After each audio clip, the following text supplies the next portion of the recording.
Peace and howdy. Today we have our rootinest, tootinest themes in gaming, because it's high noon somewhere.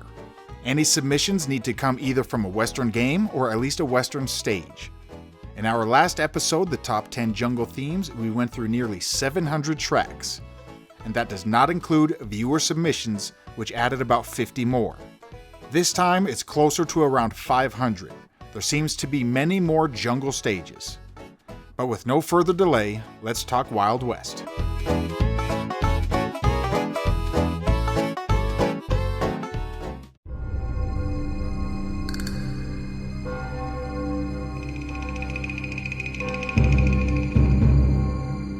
Number 10, Timesplitters 2, Wild West.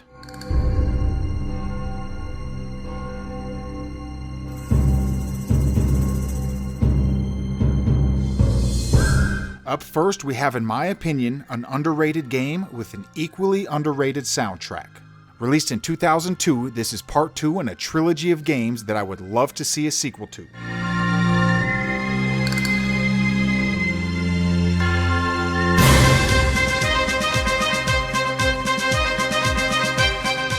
Composed by Graham Norgate, I would hope they bring him back to compose if a sequel is ever released. These games are extremely fun, and the music has a certain flair that matches up. The game features a story mode consisting of 10 levels from various time periods ranging from the Wild West to the 25th century. The composer had to go out of his way to make the music match each era. I can always appreciate when a composer puts in the effort to make the music fit the environment.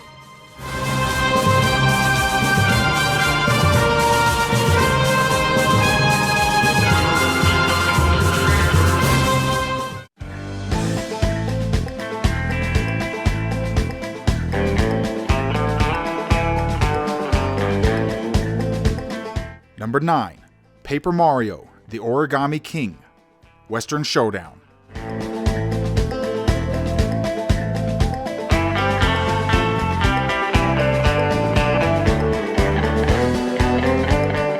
The newest game on our list, released on July 17, 2020 for the Nintendo Switch.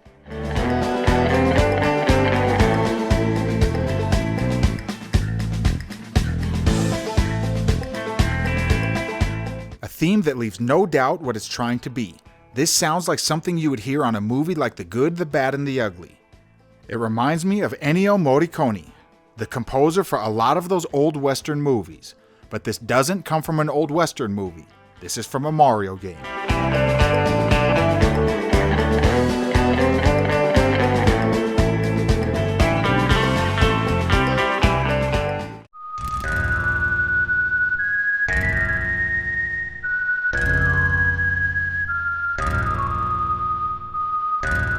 Number 8, Live Alive, the Wanderer theme.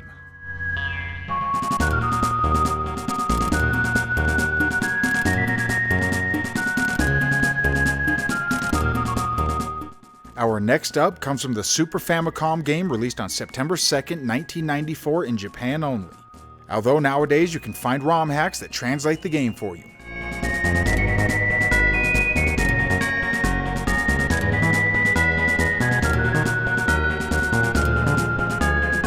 I've seen a complaint recently saying we feature the same games and the same composers too often. But there isn't a whole lot of different composers. The circle is smaller than one would think.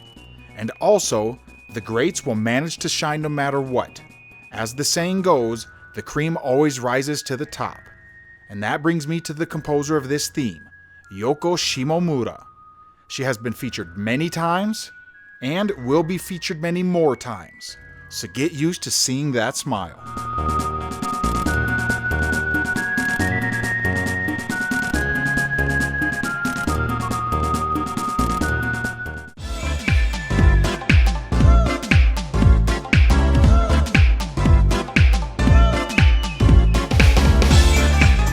Lucky number 7, Sonic Mania, Mirage Saloon.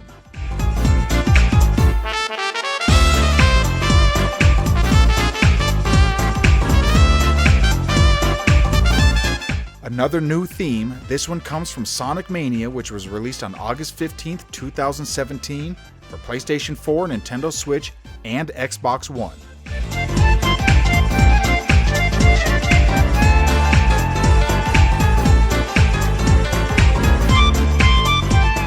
Composed and arranged by T. Lopez. This doesn't really have a Western feel, you have some horns and almost a jazz feel, and that's exactly why it makes our list. It's unique and has a nice groove. It almost reminds me of something by Capcom. It has a little bit of a Yoko feel to it. I really enjoy it, and I think it deserves a spot.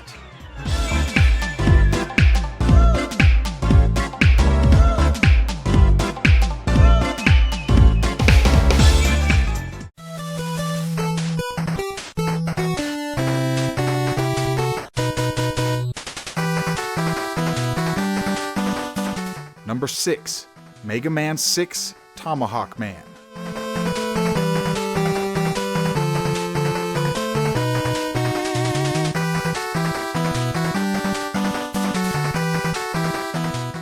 Our first 8-bit theme today comes from the good old NES. First released in 1993 for the Japanese Famicom and 1994 for the North American Nintendo.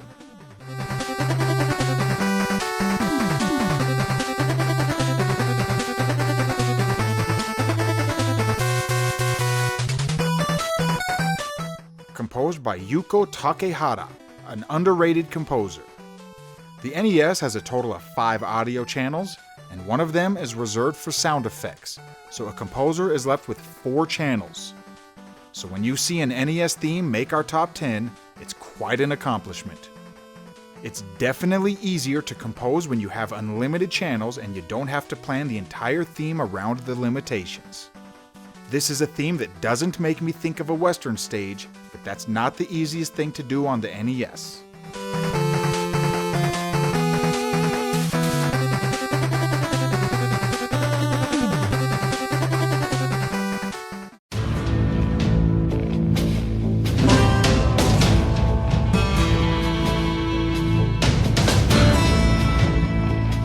Number 5, Call of Juarez, Gunslinger.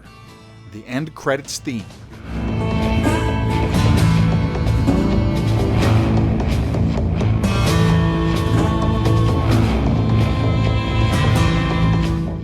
First released in 2013, this is the 4th game in the franchise, which happens to be the newest.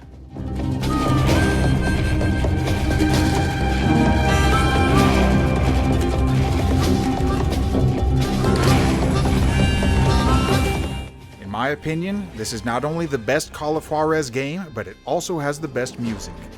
This theme doesn't have to worry about hardware limitations, and you can tell the moment you hit play. This is as Wild West as a theme gets. It would work in any Western game. I found the composers in the credits, and sorry, but I am not even gonna attempt to pronounce those. I don't even know where to begin, so let's just say they did a good job.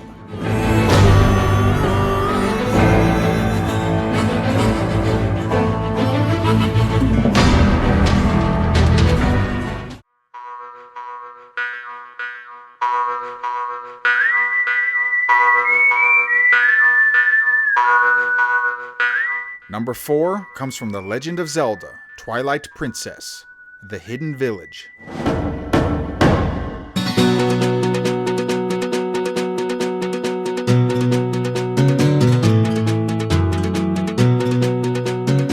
Released in 2006 for the Nintendo GameCube and Nintendo Wii. Arranged and composed by Toru Minegishi.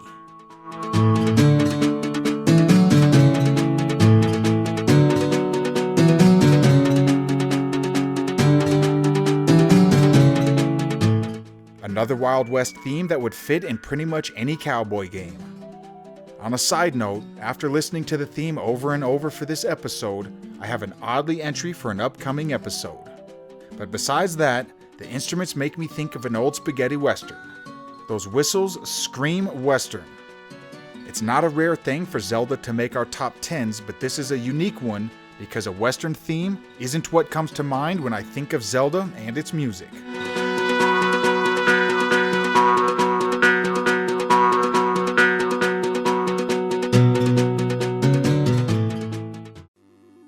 Our bronze position today is held by the NES game Cowboy Kid. Here is the Stage 1 theme.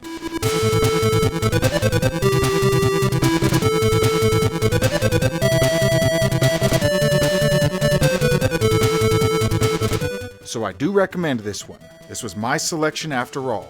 The composer did a wonderful job portraying a Western feel while being limited by the NES hardware.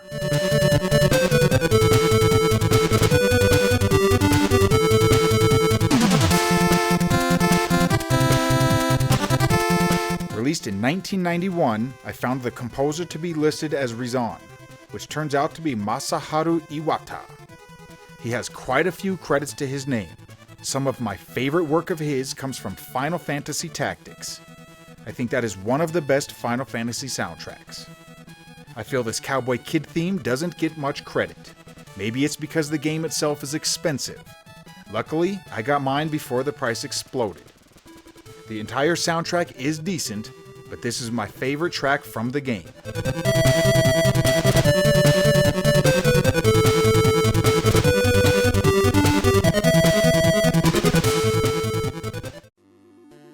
Our silver spot today is held by Red Redemption 2.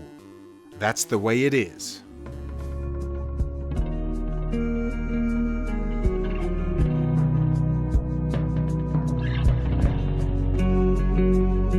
First released on October 26, 2018 for the PlayStation 4 and Xbox One. This game features a fantastic soundtrack that fits perfectly with the game. The many miles we walk,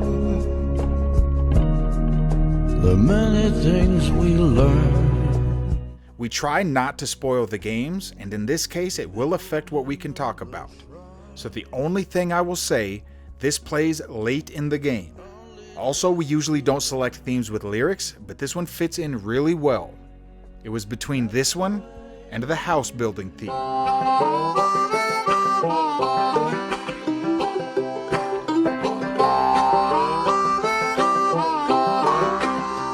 I enjoy that one because it has such a Wild West feel. But this one is deep and has more of a sentimental feel. If you haven't played the game, then I do recommend it. And when you reach this song, feel free to come back and leave a comment.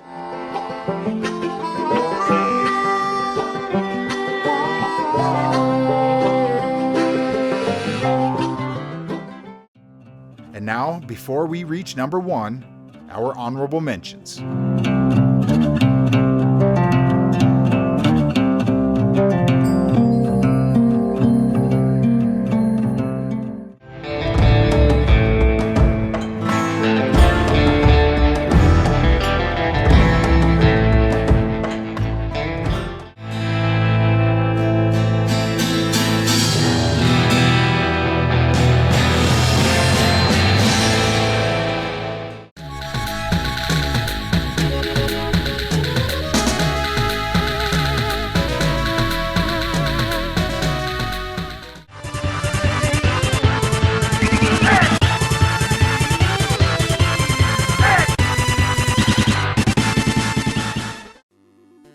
And saving the best for last, our gold medal position is held by Wild Arms, the intro.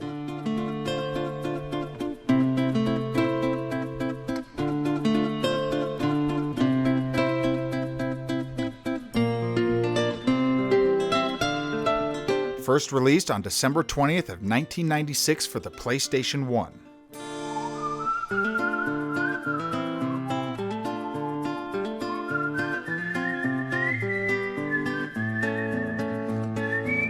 A theme with a real sentimental feel. This one could easily be the ending theme and it would still fit just as good. Composed by Michiko Naruke, and in my opinion, the Wild Arms series has some of her best work. There are 6 Wild Arms games with her music, but the first one just may be my favorite. Not only does it have this intro theme, but it also has another one of my favorites, and it was difficult to choose between the two, so you can call it a tie if you really want to.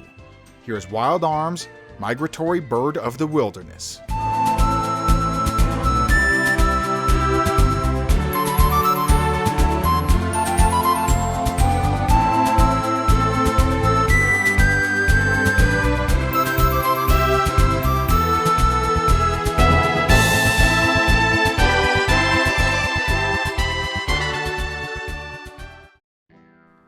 So first things first, big shout out to everyone who left a comment. Our next top 10 will be our top 10 Nobuo Uematsu themes. Mr. Final Fantasy himself. But don't sell him short, he has many fantastic themes that are not from Final Fantasy. And of course, last but not least, big thanks to gold level patrons Bearsona, Quantum X, and Chris Hayes.